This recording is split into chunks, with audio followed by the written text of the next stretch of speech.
Yo quisiera en esta mañana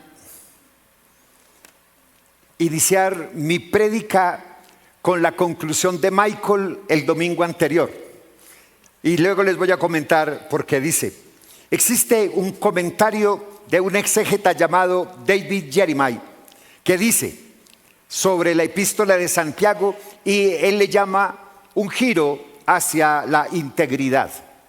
El capítulo que estudia, el capítulo 5, él lo titula de una manera muy certera: cuando usted tiene afán, pero Dios no.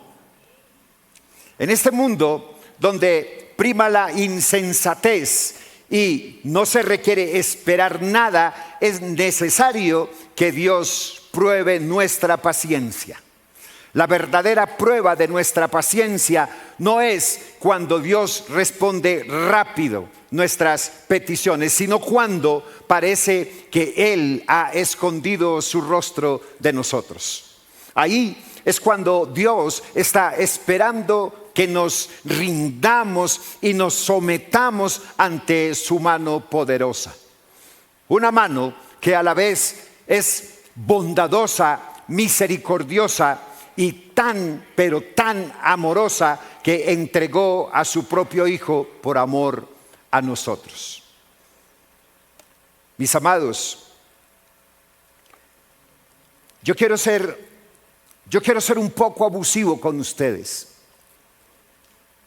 pero yo quiero hacerle una recordación, y es que el futuro de nuestro país está en tus manos, en mis manos.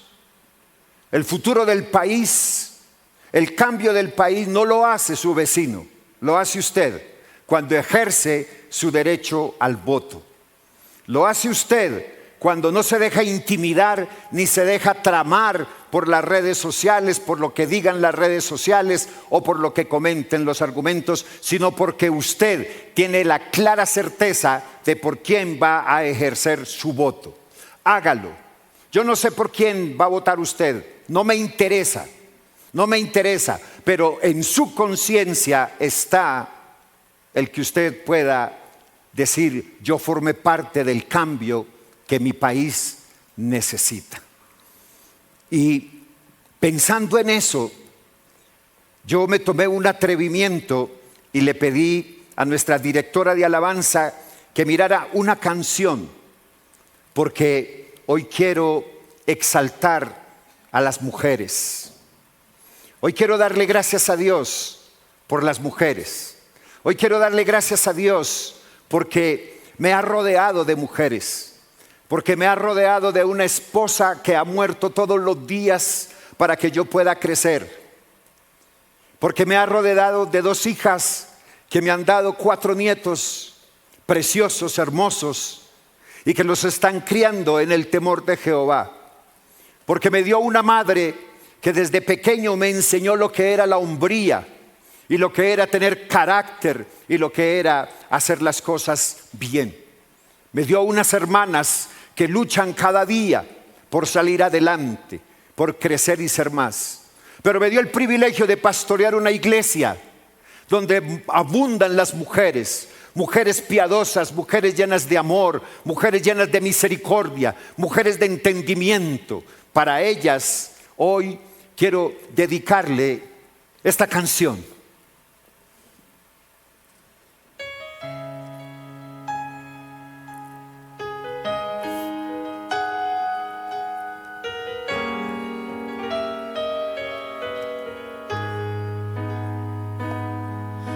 Mujer que en lo oculto gimes, cuando el alba aún no amanece, tu clamor sube como incienso. El cielo tiembla cuando oras, como Ana en Silo llorando. Rompes cadenas con tus lágrimas, de rodillas edificas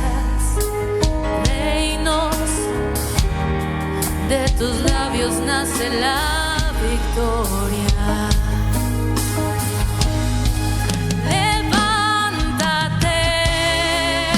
mujer del altar, vestida de fuego, vestida de gloria.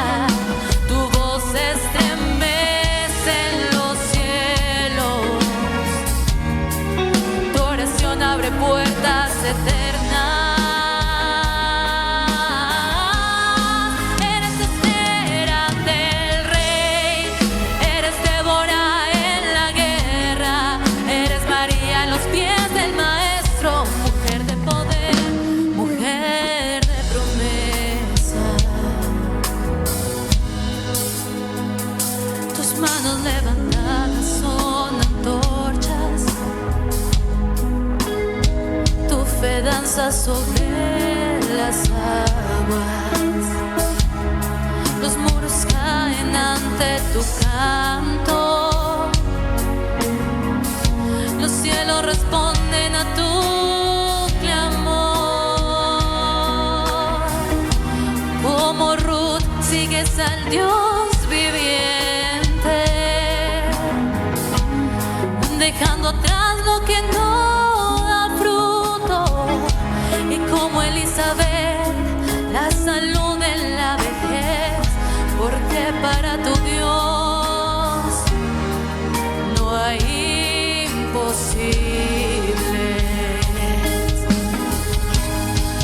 Levántate, mujer del altar, vestida de fuego, vestida de gloria.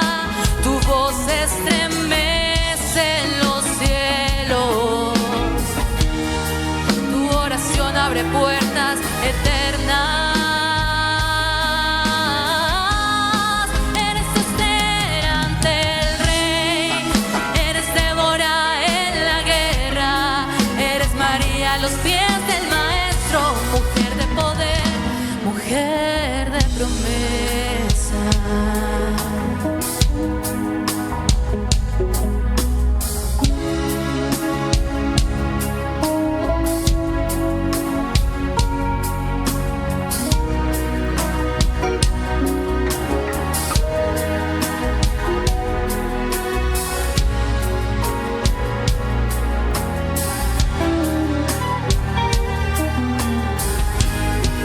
Mujer de oración, lámpara encendida, portadora de gloria, casa del Espíritu, de tu vientre nace lo santo, de tu voz la palabra viva, porque grande es tu galardón, mujer que ora, mujer que adora.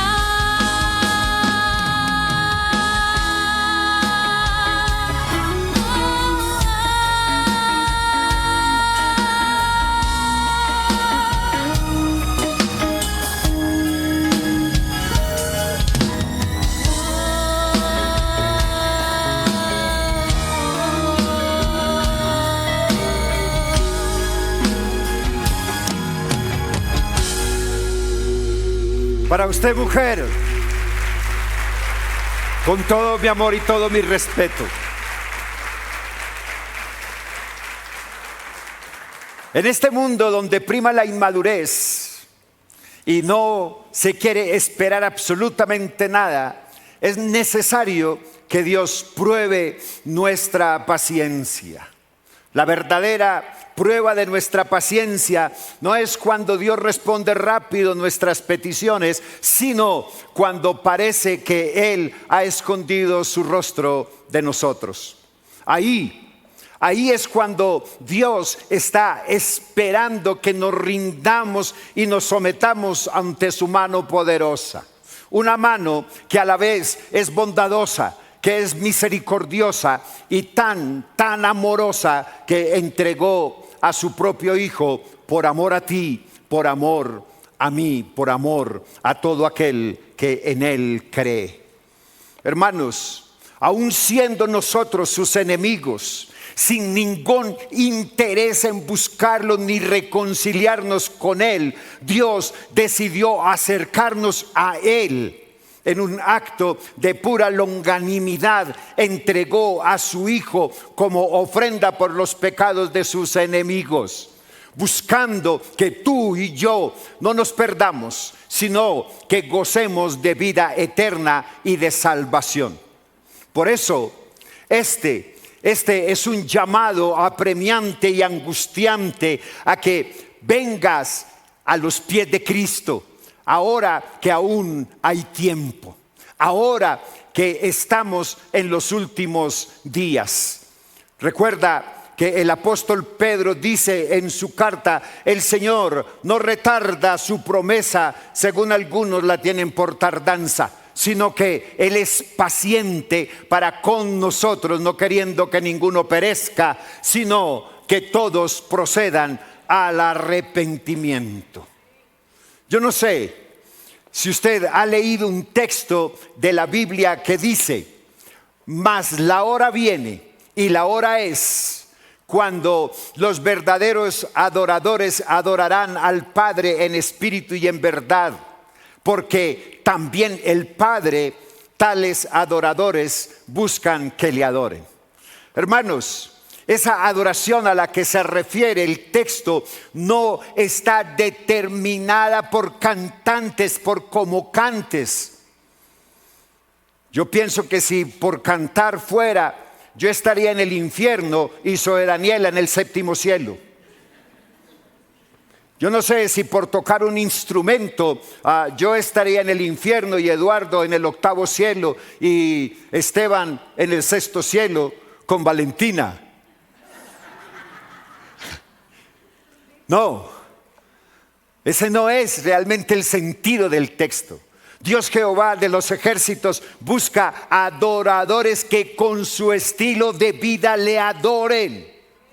Mis amados, un adorador es alguien que con su estilo de vida cumple, que no vuelve la mentira un acto meramente cultural, que ama la verdad, que no vive de apariencias ni manipula para lograr un propósito egoísta. Hoy mucha gente promete y no cumple. Habla impulsivamente, exagera para convencer, usa palabras sin responsabilidad alguna. Pero Dios sigue buscando hombres y mujeres cuya palabra tenga peso, cuya vida respalde lo que habla. Amados, nunca olvidaré de mi señora madre. Nunca lo olvidaré, porque mi madre decía que no hay tesoro más preciado que la palabra. Mi mamá era una persona de palabra. En medio de su, perdónenme la expresión, de su ignorancia, porque mi madre no fue una mujer que pudo ir al colegio ni nada. Ella se crió en una finca y así creció, pero tenía un sentido tremendo de la palabra.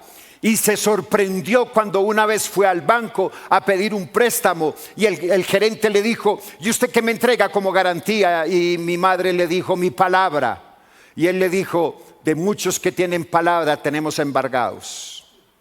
Entonces le tocó ir a hablar con el gerente o con el propietario de la empresa donde ella trabajaba, que en esa época era Confecciones Valer, para que le sirviera de deudor, como, ¿cómo se llama? De codeudor, para poder dar la cuota inicial para la casita que nos sacó adelante.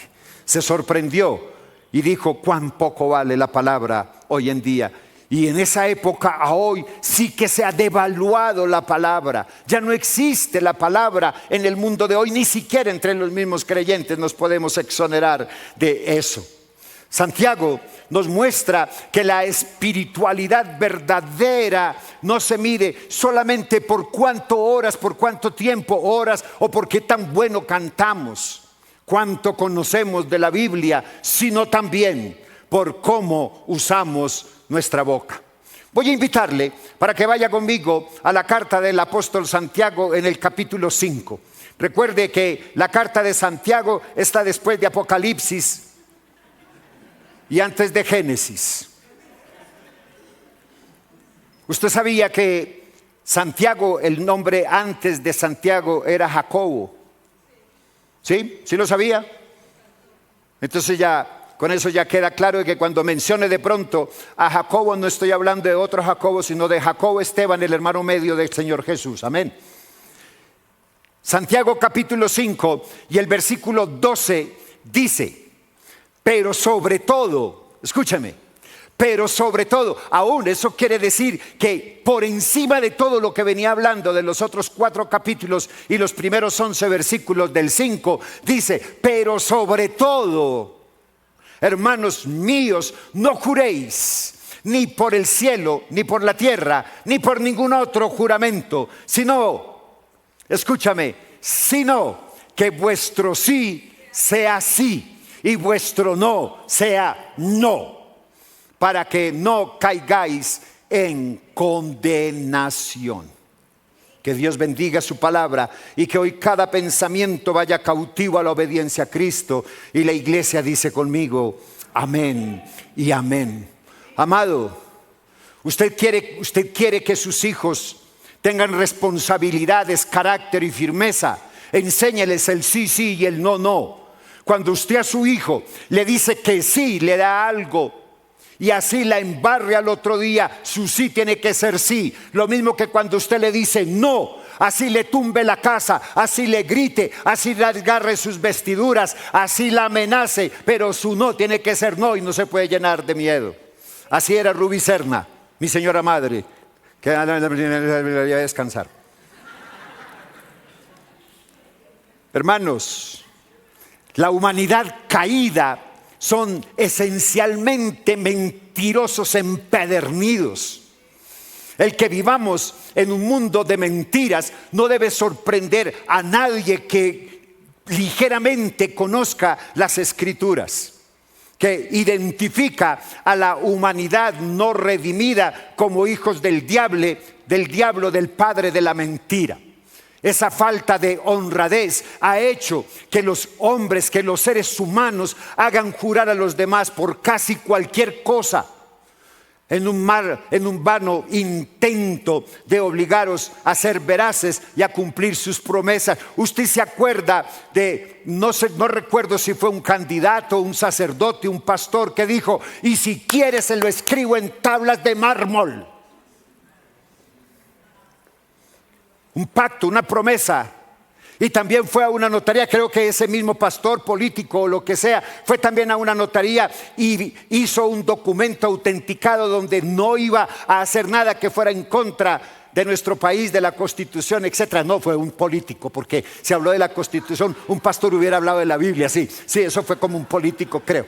Pero bueno, igual eso deja mucho que pensar. Entonces, se hacen necesarios tantos juramentos sencillos, los juramentos de los niños, como los complicados juramentos que muchas veces se requieren en diferentes organizaciones y en todo lo que tiene que ver con contratos legales y con tratados de paz.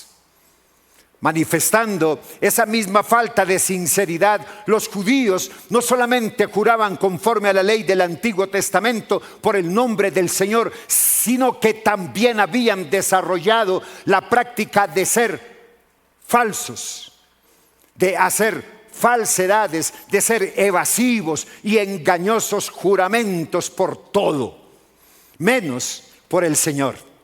Ellos juraban por cualquier cosa y no que tuviera o antecediera la palabra Señor, por el mismo propósito de fingir una veracidad que carecían de tener intención de cumplir o de mantener. El Señor Jesús condenó completamente esa práctica en Mateo capítulo 5, en el versículo 33 al 37.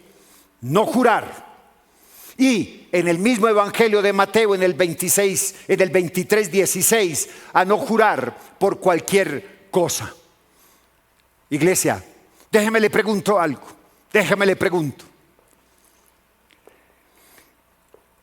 ¿Usted confiaría en alguien que siempre le tiene que decir, te lo juro? Para nada, ¿verdad? Entonces, ¿usted por qué lo hace? ¿Por qué? ¿Por qué algunas personas necesitan reforzar todo lo que dicen con juramentos? Y lo más importante, ¿qué valor tiene la palabra de una persona hoy por hoy? Este año, dicen, recuerdo, este año voy a rebajar de peso. En el 2026 voy a ser mejor padre, mejor esposo, voy a ser mejor hijo. Y la lista de promesas que tenemos para hacer son interminables, pero las veces que las cumplimos usualmente son bastante pocas y también limitadas. De hecho, mire, ya comenzamos el mes de mayo. Y si somos claros y honestos, la mayoría de las resoluciones y promesas que se hicieron para este nuevo año probablemente ya han sido olvidadas o quebrantadas. Cuando suceden ese tipo de cosas, que las promesas son quebrantadas, usualmente nuestra reacción es volver a hacer un nuevo juramento o promesa. Usualmente muy similar a la que se hizo anteriormente, y esperar que no suceda lo mismo, a pesar de que comúnmente terminamos con el mismo resultado. Por supuesto, tú y yo no somos la excepción. La diferencia es que tendemos a añadir promesas un poco más espirituales a la lista. Por ejemplo, este año voy a leer la Biblia más veces, 2, 3 veces.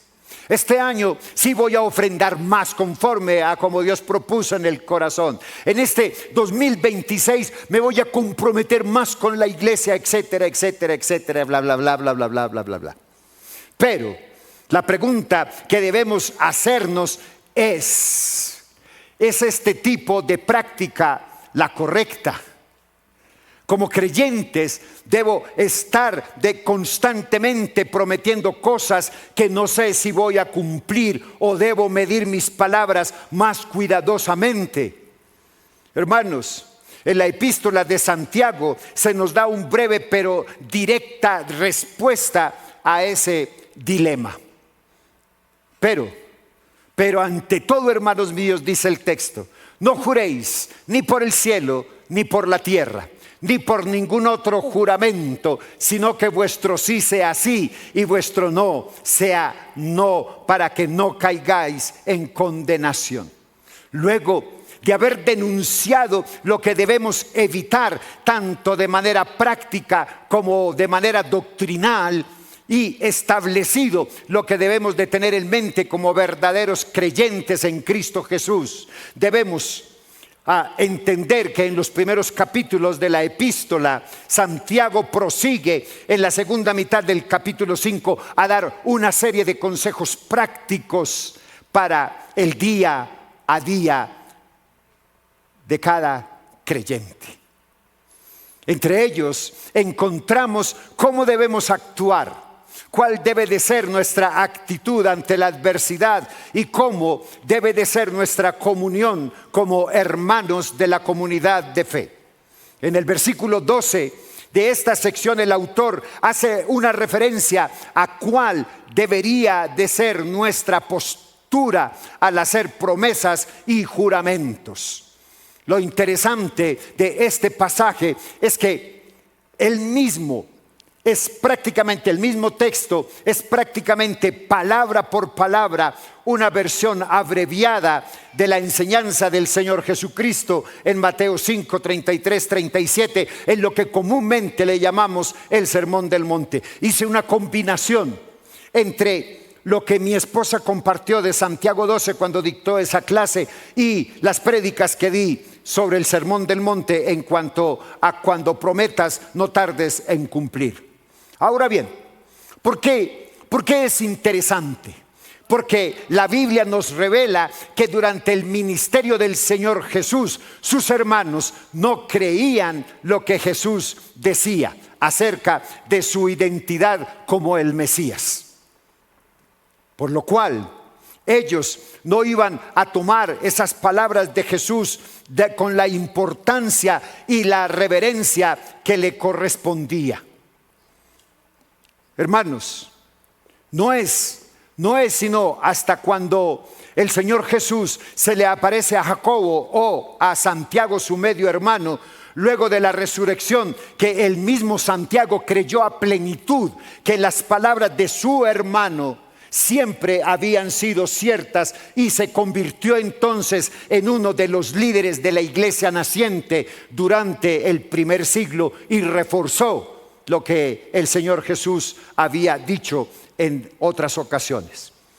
La prohibición contra el falso juramento refleja la verdad de que un corazón transformado por el Espíritu, la prohibición contra el falso juramento refleja la verdad de que un corazón transformado por el Espíritu se mostrará en un hablar correcto.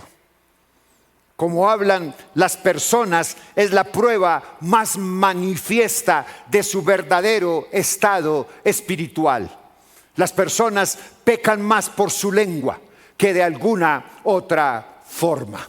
Uno no puede hacer cualquier cosa. Escúcheme, uno no puede hacer cualquier cosa, pero sí puede decir cualquier barrabasada, pero sí puede decir cualquier cosa. No es de extrañarse entonces de que Jesús dijera: de la abundancia del corazón habla la boca, en Mateo capítulo 12. El corazón es el almacén, y las palabras de las personas muestran lo que allí se almacena. Se la voy a repetir. El corazón es un almacén y las palabras de las personas muestran lo que se guarda allí. El sistema judío de los juramentos tenía sus raíces en el Antiguo Testamento, en una época en la que no habían contratos escritos. Los juramentos servían para establecer acuerdos entre las personas. Se hacía una distinción, sí, especialmente en el mundo judío, entre juramentos que obligan y juramentos que no obligaban. Cualquier juramento en el que se mencionaba el nombre de Dios se consideraba obligante por necesidad. Pero si no se mencionaba expresamente a Dios, se decía que no obligaba. Llamar a Dios para que fuera testigo de la verdad del compromiso de alguien e invocar su juicio si alguno incumplía tal promesa era un asunto demasiado serio. Mire, cuando usted dice se lo juro por Dios, usted está comprometiendo la verdad del Evangelio, está comprometiendo la verdad de la palabra y la verdad que representa de quien por quien juró. La Biblia no prohíbe que usted haga un juramento, admitiendo que en un mundo lleno de mentirosos hay veces que se hace necesario. Tampoco es incorrecto prestar juramento cuando damos testimonio ante un tribunal, cuando nos graduamos o al casarnos. Los juramentos son incorrectos cuando se usan mal, con la intención de engañar a otros, o cuando se emplean precipitadamente o con petulancia. Por lo tanto, el apóstol Santiago no prohíbe el jurar, sino que no se haga ni por el cielo, ni por la tierra, ni por ningún otro juramento. La fuente de la prohibición de Santiago es la enseñanza de nuestro Señor Jesús respecto a los juramentos, como dije antes en Mateo capítulo 5. No juréis en ninguna manera. Repitiendo las palabras de Jesús, Santiago pide una forma de hablar honrada, sencilla y sincera. Los cristianos han de ser aquellos en los que su sí sea sí y su no sea no. Las personas íntegras no tienen necesidad de hacer complicados juramentos para convencer a los demás de su veracidad. ni tampoco jurar falsamente para engañar a las personas. Debemos recordar que ni Jesús ni Santiago prohibieron jurar bajo circunstancias especiales, pero en circunstancias normales son innecesarios para el creyente, quien se destaca por su honradez. Los creyentes deben de ser conocidos. Escúchame, cada creyente debe de ser conocido como personas que cumplen su palabra. Santiago no enseña que los creyentes nunca errarán con la lengua. Los cristianos podemos caer a veces en la mentira, pero mentir no será la constante en su vida. La solemne advertencia que da en el versículo 12 es que los que continuamente blasfeman el santo nombre de Dios con juramentos mentirosos enfrentan la condenación al castigo eterno. Así que esa es otra prueba de la fe viva. Aquellos cuya vida se caracteriza por una norma de mentiras dan evidencia de tener un corazón no arrepentido, de tener un corazón no regenerado. Y la Biblia enseña claramente que los mentirosos y los espirituales y los hijos espirituales del padre de la mentira serán sentenciados al infierno. Hermano, ¿por qué miente? ¿Por qué miente? Es que voy a perder mi trabajo. ¿En serio? Por decir una mentira, entonces usted va a salvaguardar su trabajo. Y si mañana le cae la mentira, le descubren.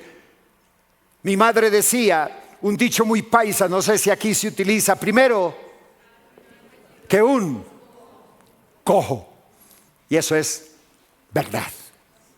Hermanos, las casas y los edificios edificados sobre fundamentos firmes no requieren puntales que los sostengan. Del mismo modo, la persona cuyo fundamento es Jesucristo, con quien mantiene una comunicación constante en oración, no necesita fortalecer sus palabras con juramentos. Dice la verdad porque esa verdad está fundamentada en Cristo, quien dijo: yo soy la verdad. Hermanos, déjeme por favor ir concluyendo con esto. No hay mención, no existe mención de que el apóstol Santiago estaba sentado al lado de Jesús en el Sermón del Monte. No existe la evidencia como para citar palabra por palabra como lo hizo de la misma enseñanza que Jesús había dado. Por supuesto, familiares del Señor Jesús pudieron haber estado ahí presentes durante el sermón y no fueron mencionados simplemente porque no eran importantes en el relato bíblico de ese momento.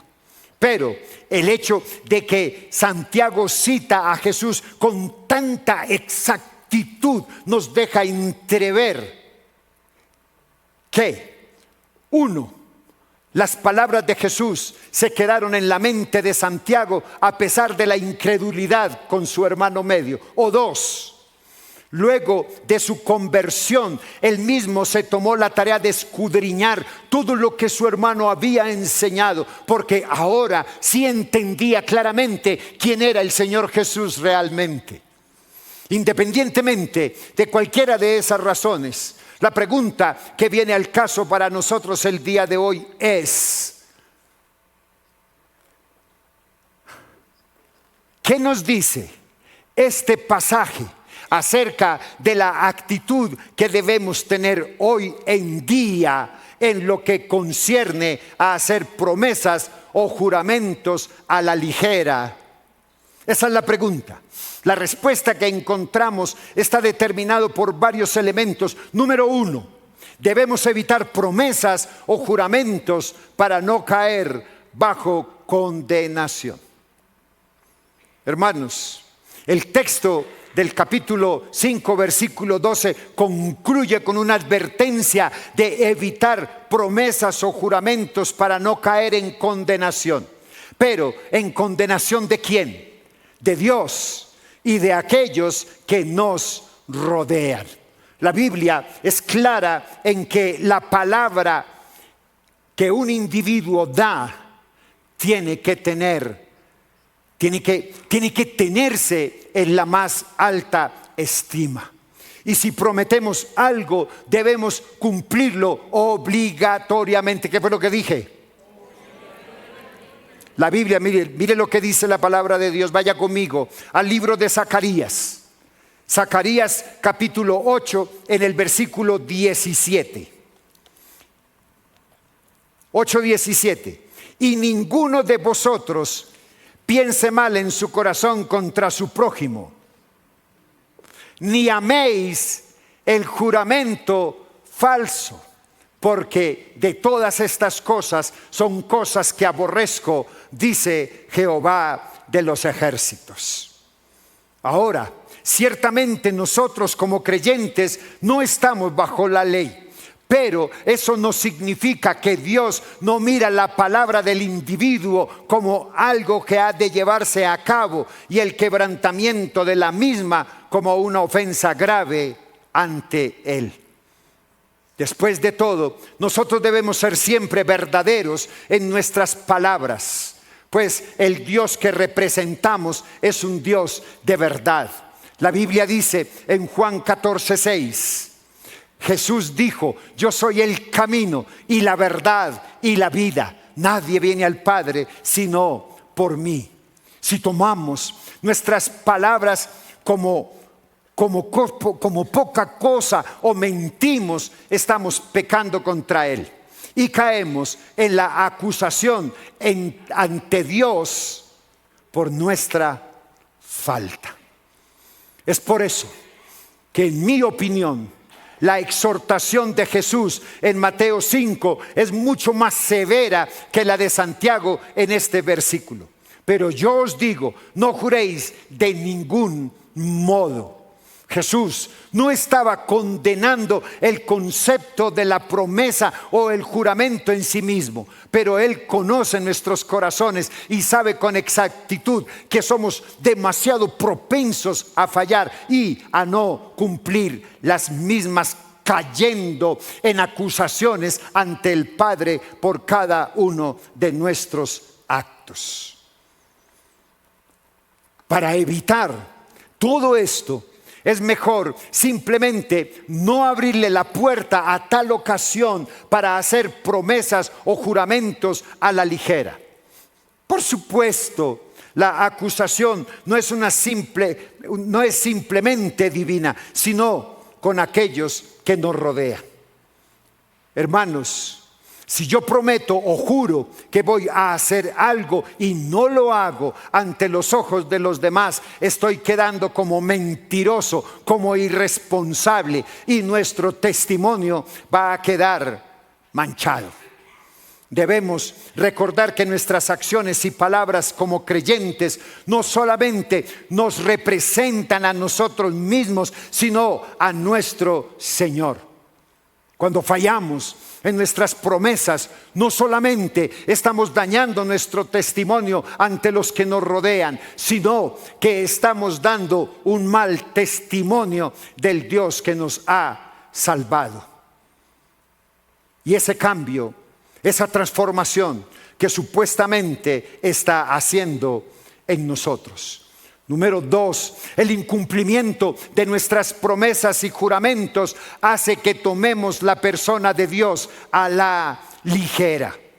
El pasaje del apóstol Santiago abre con una advertencia de que no juréis ni por el cielo, ni por la tierra, ni con ningún otro juramento.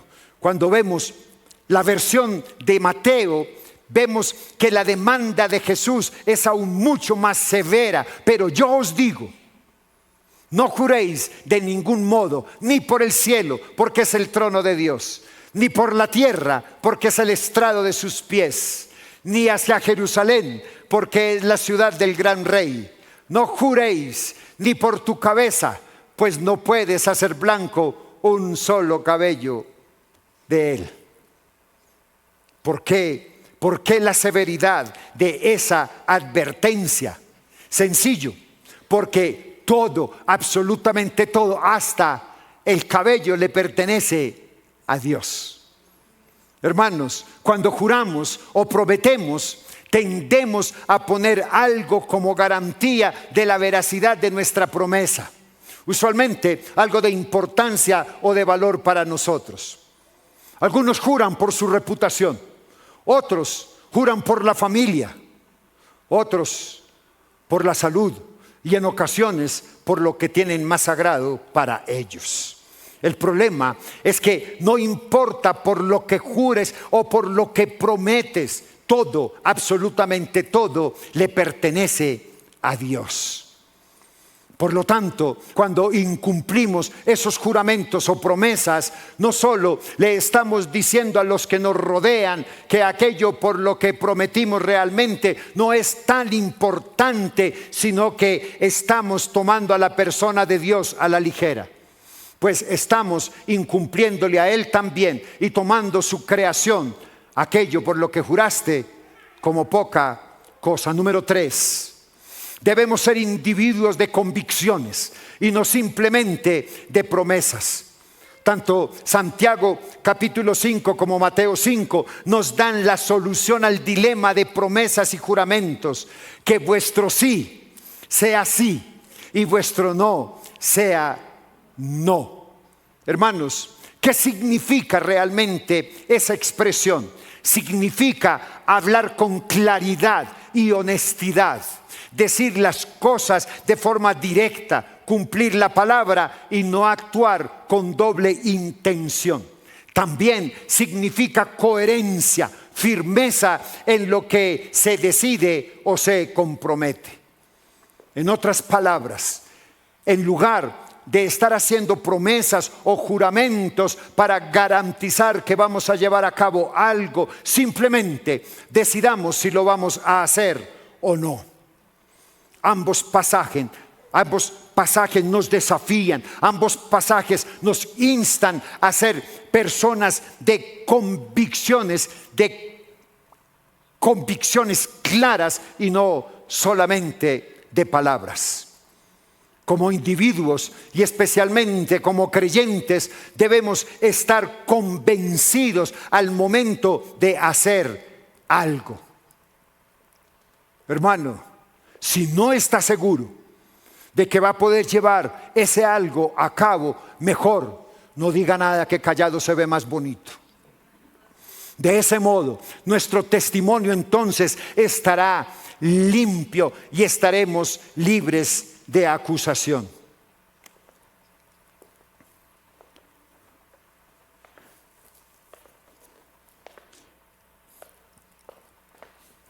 Mi hermano querido, le voy a contar dos cosas.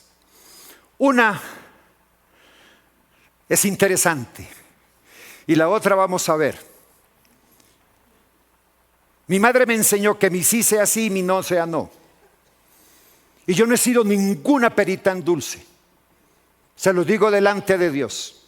Dios trabajó en mí como lo hizo con Moisés para domar ese carácter indómito, rebelde, terco y suficiente. Y mamá decía, yo le decía, madre, ¿me das permiso de salir a jugar con mis amigos? Y ella decía, sí. Al momento, señora Edilma, mi mamá me había asignado una tarea, porque en la casa teníamos tarea. Yo tenía que barrer, trapear, moler para hacer las arepas, tenía que hacer las arepas, tenía que salar la carne, tenía que barrer, trapear, ya dije barrer, trapear, tenía que lavar la ropa, o sea, yo tenía que hacer el oficio, no, mentiras, un pedacito nada más me tocaba, moler la masa para hacer las arepas, que en esa época no se vendían. Y por casualidad se me olvidó moler ese día. Y yo decía, ahora mi mamá no me va a dejar salir. Entonces yo iba y miraba a mi mamá, yo lo hago ahorita que venga, y mi mamá me miraba y me decía, bueno, y me dejaba salir. Y estaba parada a la puerta de mi habitación esperando que cuando yo llegara fuera a moler. Cuando mi mamá decía no, se podía caer la tierra encima, pero era no. Eso mismo le enseñamos mi esposa y yo a nuestros 3 hijos. Siempre le decíamos sí. Y si en el transcurso, ellas por ejemplo nos decían, papi, ¿nos das permiso de ir a una pijamada el viernes y era lunes? Y nosotros le decimos sí. Ella ya estaba segura que iba a ir a esa pijamada. Y el miércoles era la entrega de notas, Lilian. Y llegamos y perdió 7 materias. Y yo llego y la miro y ella me dice, me lo prometiste. Entonces ella va a su pijamada. El sábado nos sentábamos, hablemos. Y se acostumbraron, ellas con nosotros y ellas con sus hijos, a que su sí sea sí y su no sea no. Eso da carácter a nuestros hijos. Eso da firmeza, eso da templanza. Porque el mundo no es para manipular, el mundo es para acción. Y lo segundo que le quiero decir, y se lo quiero decir con temor y temblor. Mucho temor y temblor. Hermano, cuando usted se comprometa a hacer algo, a venir a alguna actividad, ya sea de su trabajo, de su estudio o de la iglesia, cumpla. O tómese el tiempo para retractarse, para cancelar, para disculparse.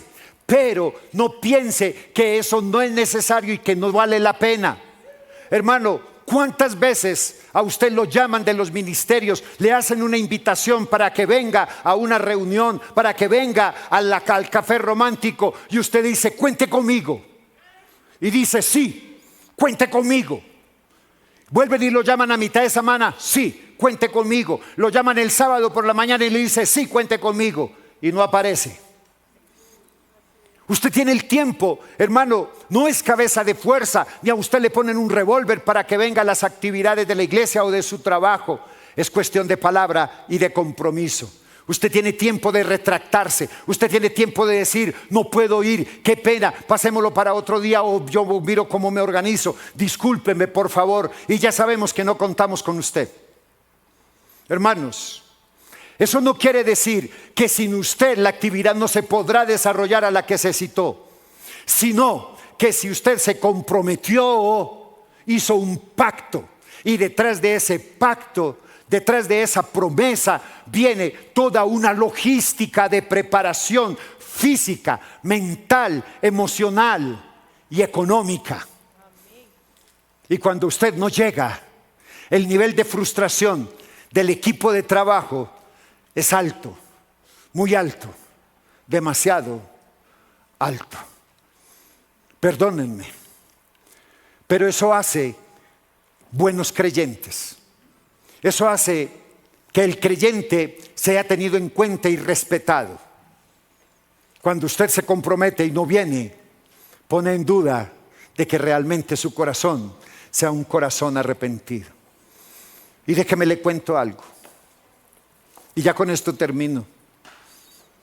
El sábado pasado había una actividad muy hermosa, que era la cena, el café romántico. Estaban felices todo el equipo de parejas que lo conformaron.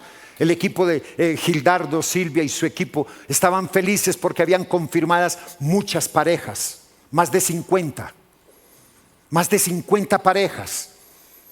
Y yo conociendo mi gente, Silvia me dijo, mi pastor, ellos van a venir, ellos ya confirmaron 3 veces. Listo, soltamos el presupuesto, alto, muy alto. Y luego, porque yo viajé, porque yo tenía un compromiso con mi esposa, con mis hijos en Pereira.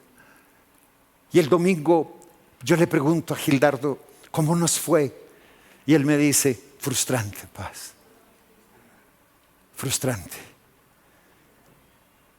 Me dio dolor. ¿Sabe por qué? Porque la plata que se perdió, el dinero que se perdió en la actividad, en la comida, en los arreglos, no salió de mi bolsillo, salió de su bolsillo, de sus ofrendas, porque eso es parte de la iglesia.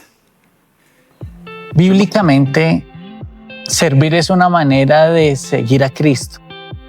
Nuestro Señor Jesús dijo, yo no vine a ser servido, sino a servir. Y nos lo demostró muchas veces, como por ejemplo cuando lavó los pies de sus discípulos, como cuando les decía, el que quiera ser el mayor de ustedes tiene que volverse menor. Y así nos corresponde a nosotros. Nosotros no venimos a ser servidos, venimos a servir. Aún los líderes, los pastores de una iglesia, no son para que los sirvan.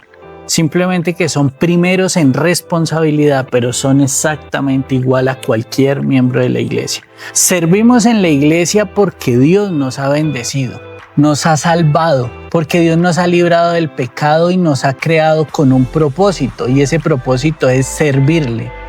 No vale la pena llenarnos de las bendiciones de Dios si no se las transmitimos a sus hermanos. Seríamos como el mar muerto. El mar muerto recibe, pero no tiene cómo sacar sus aguas.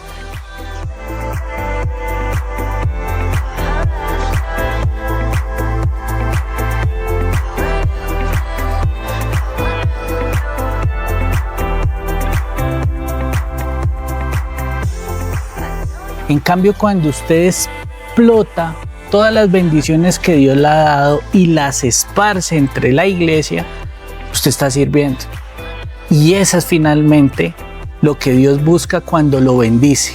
No lo bendice para consentirlo, lo bendice para que usted bendiga a los demás con sus servicios, con los dones y los talentos que Él le ha dado. Ese es el motivo de servir en una iglesia.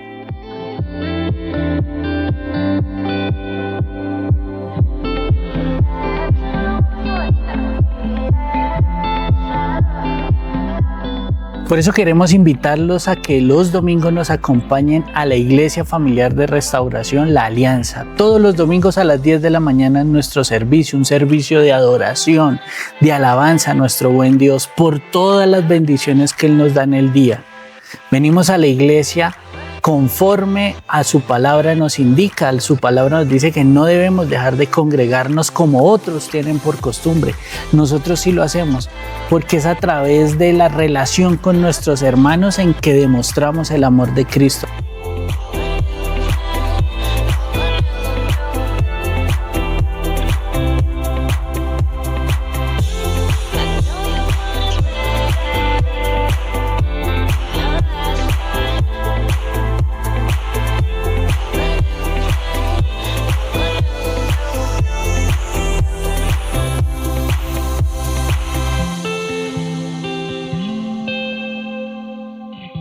Por eso te invitamos a nuestra iglesia, para que vengas a servir, para que vengas a amar como Cristo nos ha amado, de una manera incondicional.